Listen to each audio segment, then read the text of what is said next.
everybody. Welcome to your favorite podcast. This is the Around the Ballpark podcast. My name is Mike Redman alongside Darren Redman. Today we have Ryan Jenkins on with us today. Very excited. He is with the That's a Winner podcast, which can be found on X. We'll let him tell you a little bit about that.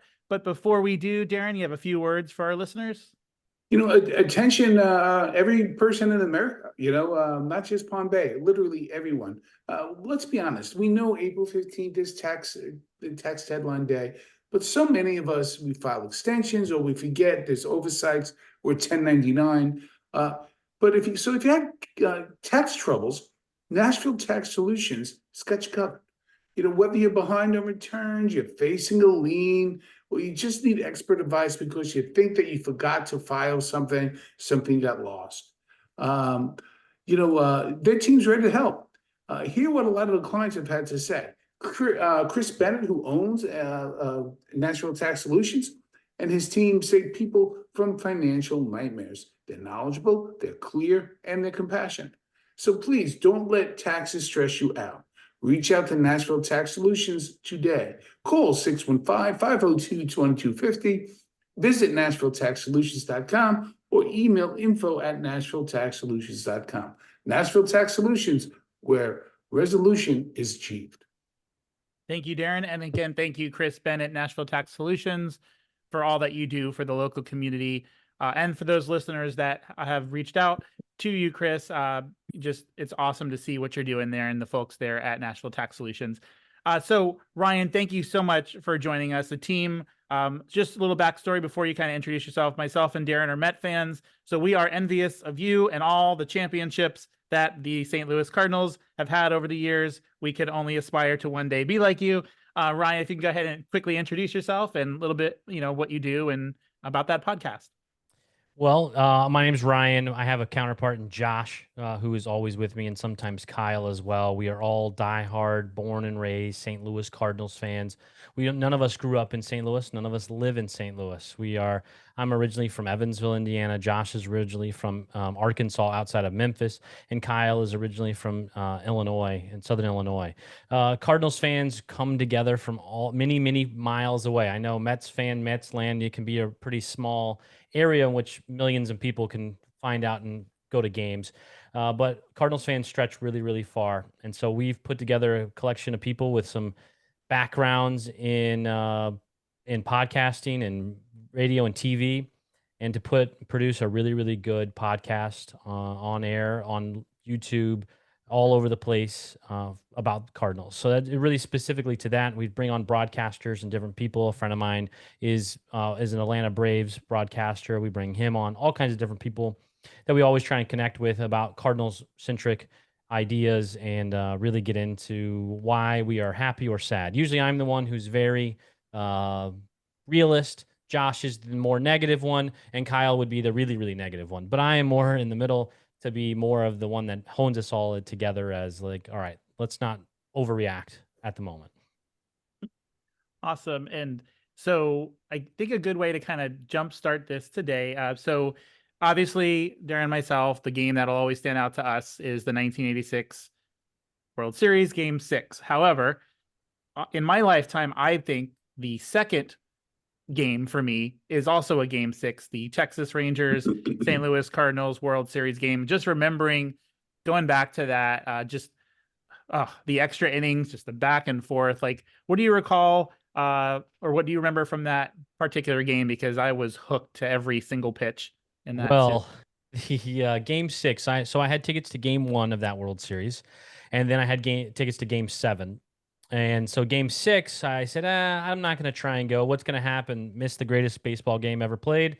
No chance. And then that's what happened, which I still believe is the greatest World Series game that's ever been played. But so I missed it in person. I could have driven over my 2 hours away, and I didn't, because all I could have seen was the Cardinals lose, was my thought. I watched at home, and I thought the game was over.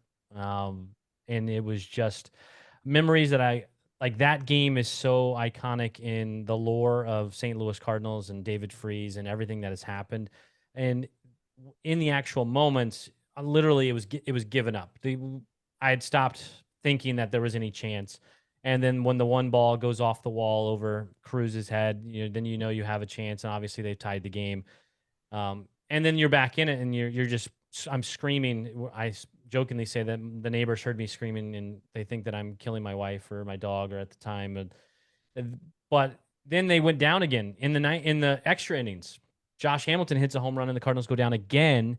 And then you think it's all lost again, but then David Freese does hit him again. And after that, you knew the Cardinals were winning the World Series. Did not matter. Game 7, there was no chance that they were going to lose the World Series. And I'm happy to say I was in attendance for a Game 7 St. Louis Cardinals World Championship, which is, about any fan that roots for their team, that's about as good as it can get. But my heart, I don't know how many times it could take 7 games, but it's a memory that I will remember forever. It's such a wonderful part of, I mean, all sports, but definitely baseball more than anyone else, because, I'm one of these people, and I won't get into it, older guy yelling at clouds. I get it. But I love the pace of baseball because it's slow and then it's fast. And then it gives you time to white knuckle it. It gives you time to reach over to your significant other, your friend, or think about a relative who's passed, and say, come on, we can do this. We can do this. My dad would be so happy right now, if so-and-so happened. That's the beauty about this sport, because, and I mean this in a positive way for the Cardinals. I've always, respect. I'm a traditionalist. I love these teams like the Cardinals, and in this case, well, I'm going to bring up the Red Sox. You mentioned the buzzsaw. You kind of knew when the Red Sox won against the Yankees, beat them 4 in a row, that was going to be tough sledding for the Cardinals. You kind of knew it. But the Cardinals always got off the mat, right? I mean, what they did with the Rangers, was just against the Rangers was just amazing. This is a team that, people, I mean, just has such a wonderful history. People talk about the Yankees, and rightly so, but I'll tell you, I think people say the Dodgers are the team that represents the National League. I think that's number 2. I think the Cardinals, by a long shot, Stan Musial, Bob Gibson, the list goes on and on and on, Ozzie Smith. Talk to the fact of how your community there, and you mentioned it's not just St. Louis, it's all around, just embraces this team. Well, I would say there's less embracing happening this year than last year. The Cardinals are, as I tell people, are very, very spoiled, and they have been for many, many years. And so the last couple years has not gone the way that everyone kind of expected. The 90s were lean, and if you think about the 90s being 30 plus years ago at this point, for some of these people have never seen the Cardinals lose, and so they're not really used to anything that's happening. So brief history lesson: KMOX broadcasts the Cardinals games, and you can reach it at night on the AM side from the mountains to the west and then all the way towards the east. And so my great uncle, my mom can tell you a story when she's a kid, listening to them listening to the game on the radio, way back in the 60s. And that's just what it is. Is just they're just listening to the game because you can listen to it everywhere. So Cardinals fans are far reaching because of that power of that radio station from way back then. And so then I live in Indianapolis, Indiana now. I drive 4 hours to go to a ball game. So I'm going to the game obviously in Cincinnati, which is a much closer drive for me than St. Louis. But that's what it has been, is people drive from so far away. They have parts in the game where it says, put up a sign from where you're from. Rarely do you see local. You see Illinois and Indiana and obviously other parts of Missouri, Iowa. People come from a really, really long distance to watch the Cardinals, and that's because of how far it's changed everyone's lives from way back when everyone can only get it on radio, and those fans were created many, many generations ago. That's awesome. And so I have not yet been to Busch Stadium. Inside, I had visited some family, and the Cardinals were on an 11-game road trip. I went on a 10-day family trip. So sad. Couldn't see a game, but I did get to experience the Cardinals Hall of Fame. That was amazing, just walking through that. And I know I'll get to go back at some point. But for those listening, including myself, that may not have been to Busch Stadium, I know there's so much great, the Stan Musial statue, whatnot. But you mentioned you travel 4 hours to that, and actually myself, I'm hoping in August we'll get to visit Great American Ballpark. I think actually St. Louis is coming in August. I'm hoping to go to that Wednesday game of that series myself, but I'll be able to knock that park off the list. But walking into Busch Stadium, what can someone expect that really makes that ballpark pop and stand out? Because it's beautiful. Yeah, so I've been to 23 ballparks, active ballparks. So that's part of the goal, is to get to all of them. I've been to Cincinnati, second most besides Busch Stadium. But Busch Stadium, when you walk in, it gives that old style feel with that new elegance. That's the best way I can put it. That ballpark opened in 2006. Now we're almost approaching 20 years already, which is very, very crazy to think. What I like in a ballpark is what Busch Stadium brings. I like to be able to have that grand entrance when you come in. You can't see the ball field, and you reveal through the tunnel the stage, when you walk out. And so some people want to see a ball game from the concourse. You're not going to have that luxury in St. Louis unless you're in the outfield or in some of the higher up levels. In the main level, it's very, very feels like an old ballpark with new amenities. It's the retro park, which it's one of my favorite places in the world. But what you're going to get is a good view. You're going to get really passionate fans. That's a big part of the view around, as well as the fans. People aren't there to watch the game from the concourse. They're there to sit in the seat and watch the ball game as well. So that's one of the reasons I believe there's no concourse viewing, is because people are in their seats. They're not on the concourse during the games. Lots of history, lots of statues around the ballpark. You talked about Stan Musial statue. That statue was at the old ballpark as well. It was moved to the newer location. Every Hall of Fame player has a statue, so there are numerous statues of that. You have statues of Jack Buck, former broadcaster with the St. Louis Cardinals, and his son, obviously, Joe Buck. And so you have that. You have so much history around the park. There's bricks along the whole park of everyone that paid their money to get their name on a brick outside of it. And I'm sure that they could have paid for the stadium just for that, by the way, because there's so many bricks that people had a part of. But my favorite part of it is obviously the view is what just locks you in. From the old ballpark that was built in the 60s, there was no view of the arch or the skyline unless you were in the upper deck in the right field side, down the right field foul line. In St. Louis, on TV, you've seen the overheads. It's a view of just perfect arch in the background, the courthouse that they don't use as a courthouse anymore, and just a beautiful view with a lot of it gets really hot though. So if you come in the time whenever it's really hot, it's very, very hot. So be prepared for that. I know I tend to go to, talk about the past. I love the game now, even though there's some things about it I don't. I mean, I think that the Cardinals always find a way to be in the playoff mix. That doesn't mean that they're going to go far, but they always find a way of being in the playoff mix. I just want to ask this, somebody who's knowledgeable about the Cardinals. What are the thoughts on Mark McGwire today and legacy? And then I want to talk about one of my favorite Cardinals. You have him over your shoulder there, your left shoulder, Molina. I don't think he gets enough love. The man, people know I love Thurman Munson. I don't think you know who that was. You may not. You may not. I don't mean that in any sort of disparaging I know the way. name, but I couldn't tell you any details. Just rough. And you know what? You're going to play you're going to play the game hard. He died in a plane crash. You're going to play the game hard, and you're going to play it with class, and you're going to love the game. That's who Molina is. I felt that what happened with Mark McGwire, I'll tell you how I feel first. I hope that he's still embraced by the Cardinals, because I feel it was legal at the time and people knew what everybody there was doing.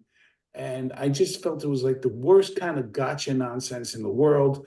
I think that they try to ruin this man, and hitting as many home runs as he did is not easy. I'm sorry, that's how I feel. Please, turn over to you. And I would say the vast majority of fans love Mark McGwire. Mark McGwire, I think, as baseball purists in general will tell you that Mark McGwire saved baseball. He and Sammy 100%. Sosa's run in the late 90s is what saved after the strike, made baseball what it is today. I really believe that. Now, I agree. Everything was legal at the time, and that's always been the thing that I say is like, look, what he did was legal. That's up to baseball. It was illegal as to use some of the things that he used in regular life, but in baseball there was no rules against it. So how are you supposed to judge a man by that? On the other side of it, there was a finished statue that was built for Mark McGwire that sits in the bowels of Busch Stadium 3 as we speak, that was never used and never erected anywhere, and no one never seen in the public eye. So I think there's still some feelings in different directions if you ask different people. But Mark McGwire came back and was the bench coach for the St. Louis Cardinals, the hitting coach for the St. Louis Cardinals, and he was the hitting coach for the World Series. Mhm. That was the best hitting team we've had in the last 10 plus years. So you think about that part of it. Mark McGwire knew hitting. Maybe he got a little advantage based on how far he would hit the balls. But let's not forget his 62nd home run snuck over the wall in left field in Old Busch Stadium and wasn't a moonshot by any means. It was a line drive over the shortstop's head. It Go. barely got over. So the point is, I think that we would really change depending on who you ask and how old the person you asked was. Anyone that was definitely older would be more likely to be upset, to be honest. And the younger people are the ones that have moved, that don't understand what happened or where we are. He just knows that he was the hitting coach and helped bring St. Louis a world championship. So there are definitely two parts of it. And right now, or I guess 2 weeks ago or last year, people were begging for Mark McGwire to come back and be the hitting coach because, again, those guys could hit, but it also helped when you had, Albert Pujols and some of the greats as well as your hitting coach. Talk a little bit about Molina. Yachty is one of my all-time favorite players.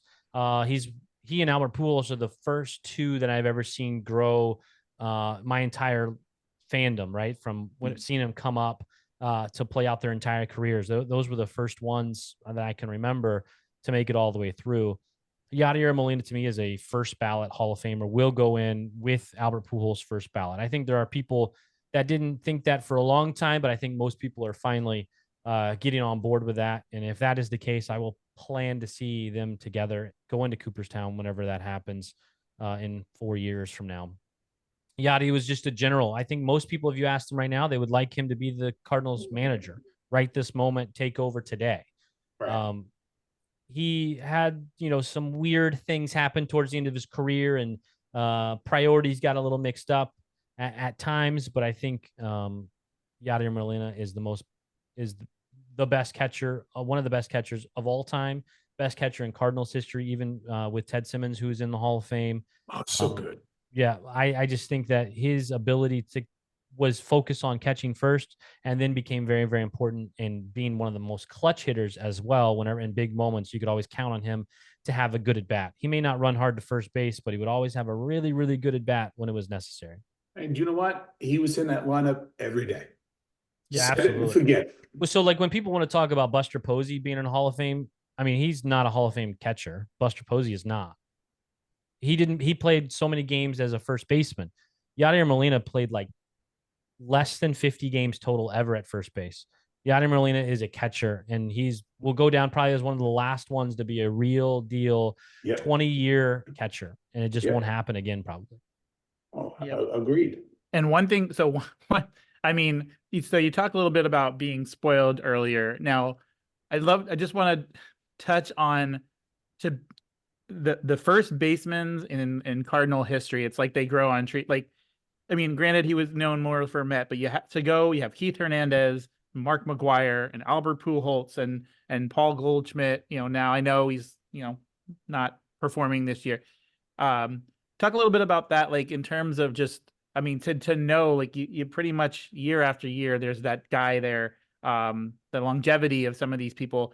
But then ending with Goldschmidt, like what can be done? Do you feel like he can still, because I feel like there's been a little bit of an uptick, don't get me wrong, in the last week or two, but in terms of just having so much success at that position, and I really feel like, especially with the guys that they have in that lineup, a Mark McGuire could definitely kind of get them back in the hunt.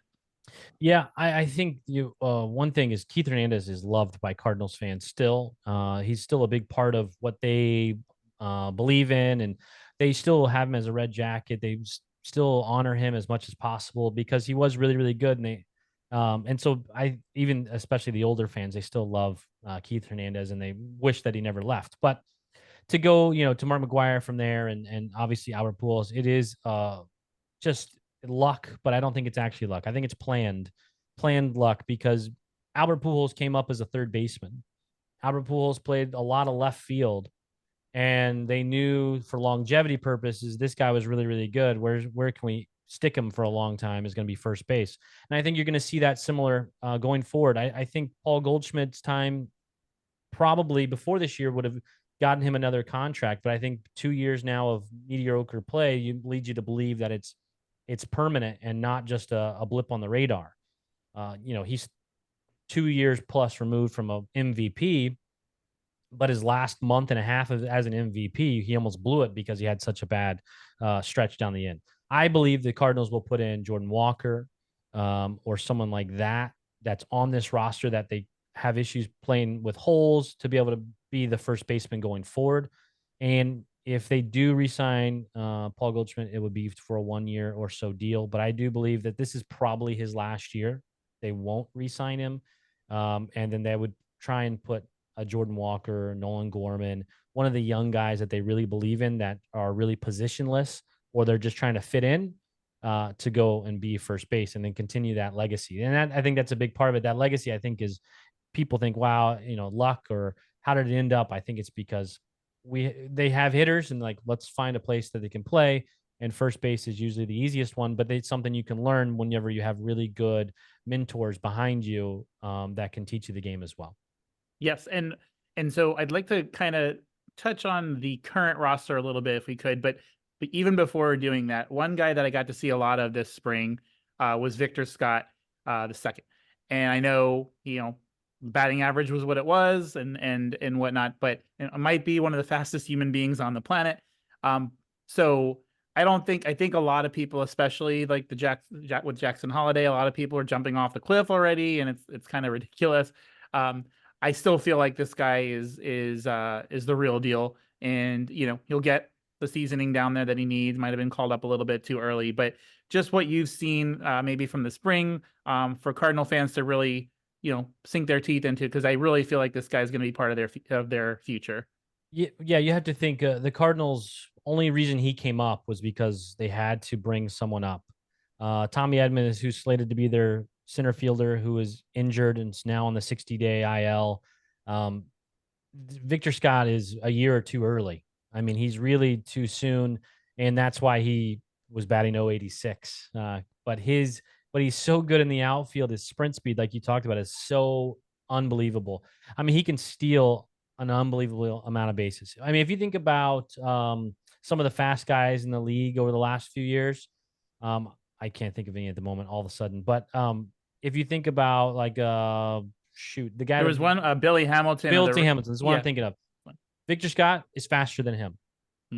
Like, his speed is elite. It is unbelievable. So he came in early, but the reason why he could get a job is because he could run down any ball. He could steal bases, but the problem, he's got to be able to get on base. So he's a year or two early of what happened because of the injuries that associated with the Cardinals. He was sent back down because he's batting so terribly. Michael Cianis, who jumped up in front of him and is now playing center field in the extremely hurt outfield. And they traded Tyler O'Neill away to the Red Sox, so they depleted their roster a little more that way. But no one can play center field, so Michael Ciani is doing it now, who's actually finally coming around and hitting a bit. And so Victor Scott probably won't get another chance this year, depending on injuries, that sort of thing. His bat just needs to catch up. His other tools are there.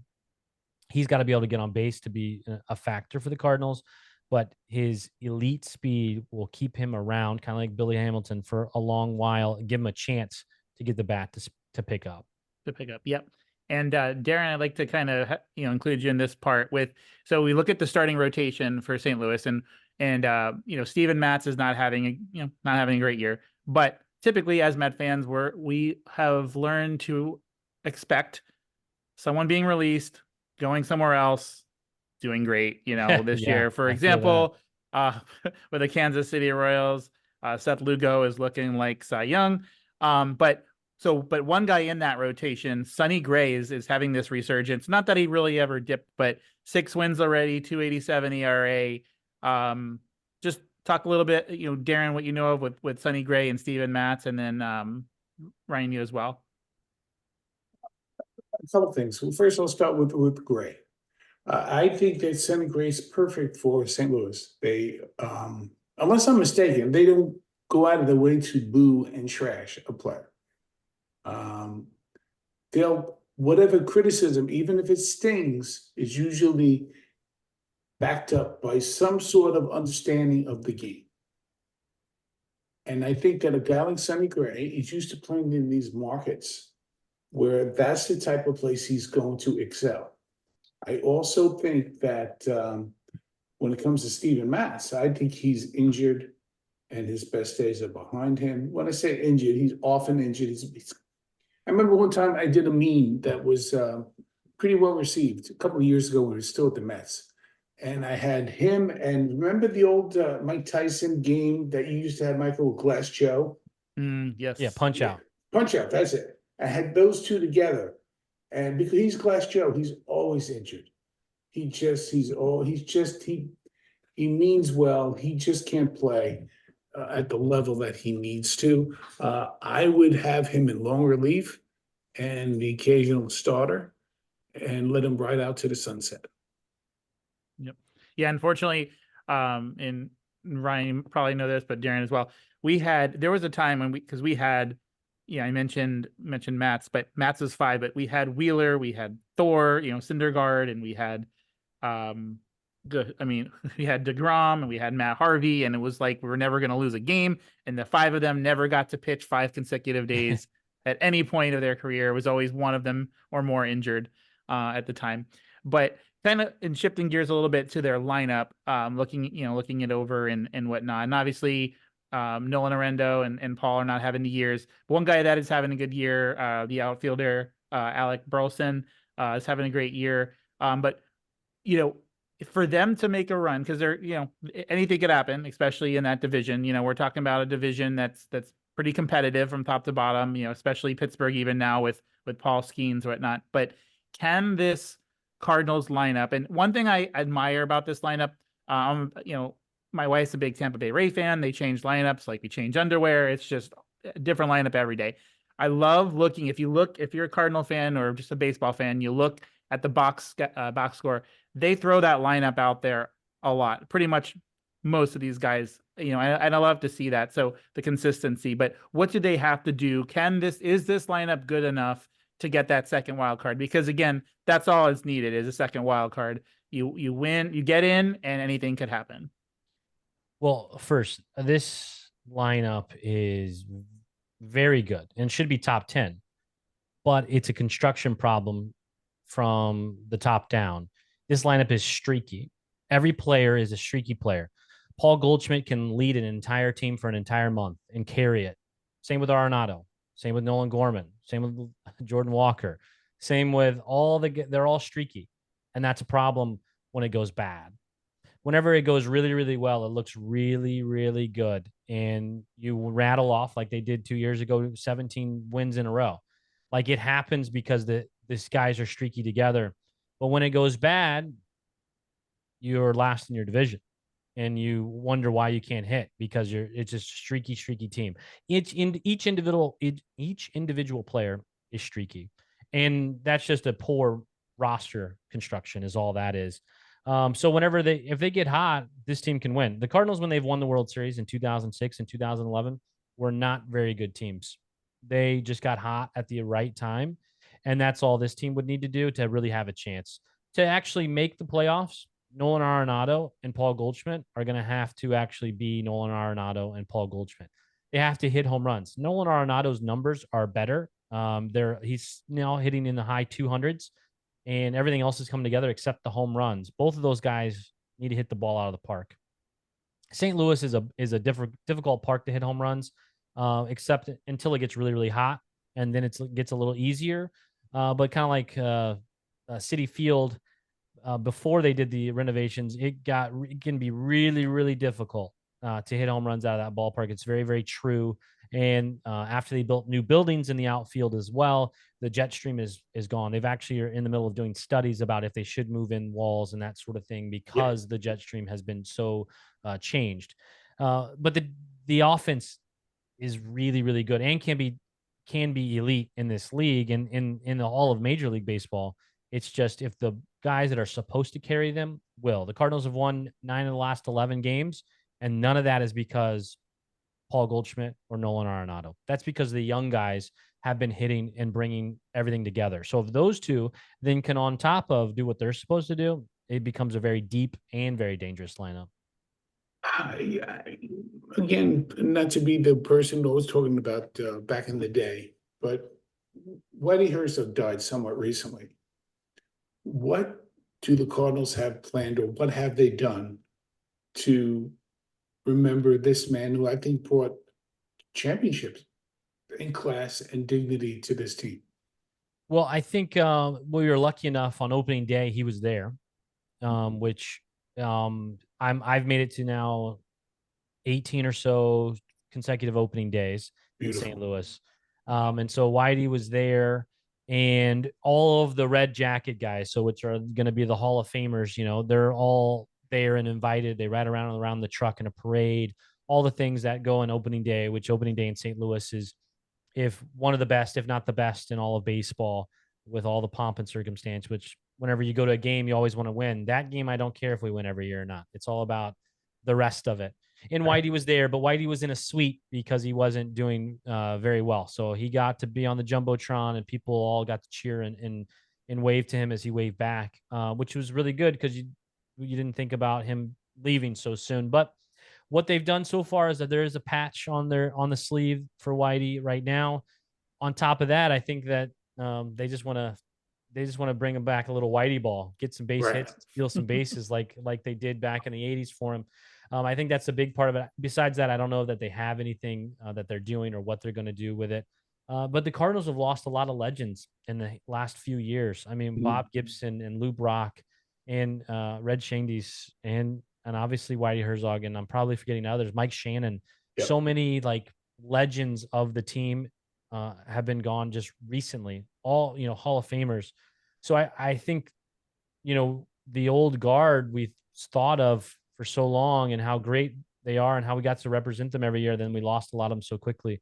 The new old guys are what people will get to see every year. And I'm happy I was lucky to see all those guys for those years get well represented and cheered on every single year. Those are the guys, that you mentioned earlier, the Molinas, the Pujolses. They are now the legends. They are the standard bearers, because, like you said, the others are passing away. They just started mentioning Tim Fabio passed away. I mean, there's just. I want to ask one other thing, Mike, before we go to close. And Ryan, I know you don't live in St. Louis, but there's two questions I had that are not baseball related, but they're sports related, that I wanted to ask you specifically when I knew that we were going to get together. And again, please follow the podcast, follow everything on X, used to be Twitter, and everything that you need to know about the Cardinals, you can find out here. A couple of things I want to talk about, because I'm also a big hockey fan. That magical run by the Blues. I mean, again, this is a city that knows their sports. I mean it sincerely. They know when to be quiet. They know when to cheer. They know when it's okay to sing. Talk a little bit about that magical run. And then I have a weird question, and that's, I always wonder why St. Louis doesn't have an NBA team. I think they could support it. Well, I will say first, I am a Blues fan by proxy, not a diehard by any means. My mom worked for a grocery chain that's based out of St. Louis, and it was in it's where I grew up in Evansville, Indiana. So we would get free tickets to go to hockey games and baseball games. My first baseball game ever was in a suite.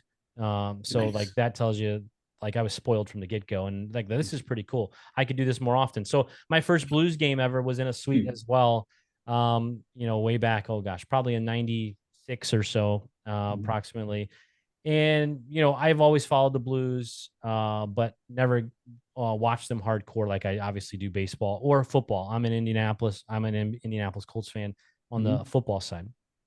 The Blues, um, it was I followed it more that year than most. It was a really magical time. Like the Cardinals were good that year. They made it to the NLCS, but they overachieved. The Cardinals have done a lot of overachieving in years, and you're happy to where they ended up. The Blues always put out a pretty good team, but then also make runs, and that's what everyone was waiting for, was the run.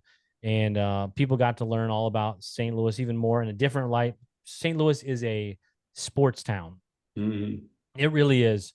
I am not a Battlehawks fan or a spring football fan, but I don't care two licks about it because again, I'm in a city that has football, but there's still 30,000+ people going to spring football games in St. Louis watching the Battlehawks. Wow.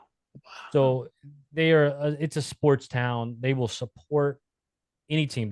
Their new soccer team, he gets unbelievable amount of support, which I think both of those things are hurting the Cardinals at the ticket counter, because people have other things to go to. When the Cardinals aren't as good, they have these two other franchises that have now moved into town that people would rather support because they give their money to them because these teams are trying to win. And a lot of Cardinals fans feel like they're not spending and making the Cardinals win, which I then remind them all, look at the Mets and look at the Mets fan. You can spend all the money in the world. And it means nothing. You need someone that can put together a really good team. But the Cardinals are sports. The St. Louis is sports central.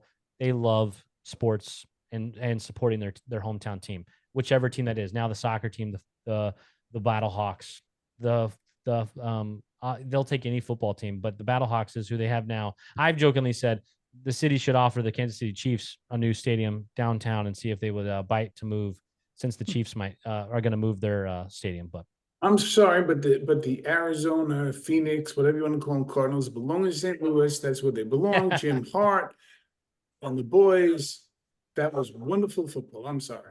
Go ahead, Michael. Wrap us up. So I just have a couple. So we're going to close here in the next 2 minutes. So I just have a couple quick rapid fire questions for you.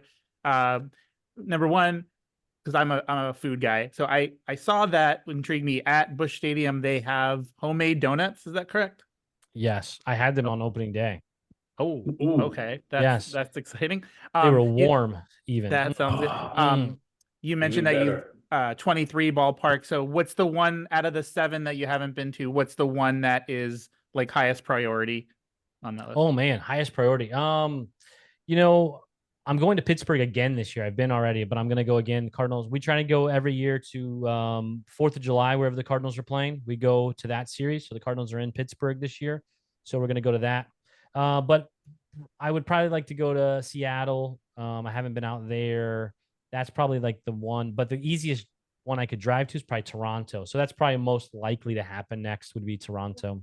Toronto. Because one thing that's always hard for me, and I've only been to 5 current teams, but is I imagine it's got to be like you want to go to a Cardinals game against who they're playing. But at the same time, like even I just went to a Rays Boston game last week, first time ever at Fenway.